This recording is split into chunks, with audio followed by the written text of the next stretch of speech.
एक छोटे से गांव में एक राजा रहता था जिसका नाम राजा रामचंद्र था।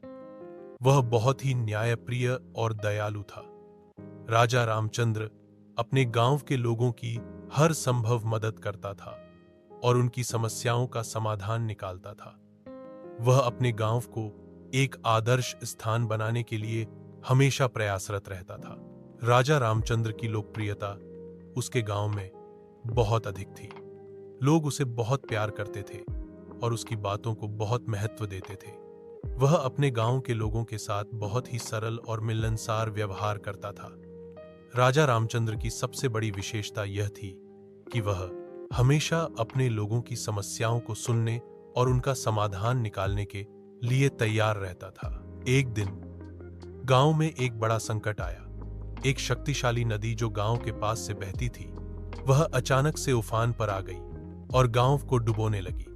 नदी का पानी तेजी से बढ़ रहा था और गांव के लोगों में अफरा तफरी मच गई। राजा रामचंद्र ने तुरंत अपने लोगों को बचाने के लिए काम करना शुरू कर दिया। उन्होंने अपने सैनिकों को बुलाया और नदी के किनारे बांध बनाने का आदेश दिया। राजा रामचंद्र खुद भी बांध बनाने में जुट गए और अपने लोगों के साथ मिलकर काम किया। उन्होंने अपने लोगों को प्रेरित किया और उन्हें बताया कि यह समय एकजुट होकर काम करने का है। धीरे धीरे बांध बनकर तैयार हो गया और नदी का पानी गांव में आने से रुक गया। गांव के लोगों ने राजा रामचंद्र को धन्यवाद दिया और उनकी बहादुरी की प्रशंसा की। राजा रामचंद्र की लोकप्रियता और बढ़ गई और लोग उन्हें और भी अधिक सम्मान देने लगे।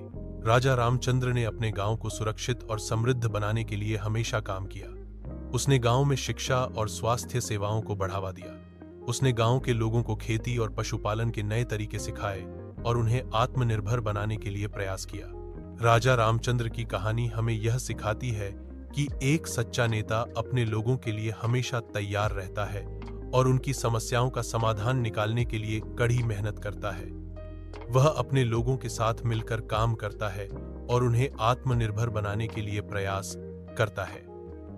राजा रामचंद्र की कहानी हमें यह भी सिखाती है कि दया, न्याय और बहादुरी एक अच्छे नेता के महत्वपूर्ण गुण होते हैं। आज भी राजा रामचंद्र की कहानी गांव के लोगों के लिए एक प्रेरणा का स्रोत है।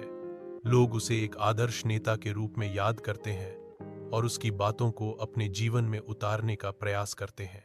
राजा रामचंद्र की विरासत आज भी जीवित है और उसके गांव के लोगों के दिलों में बसी हुई है।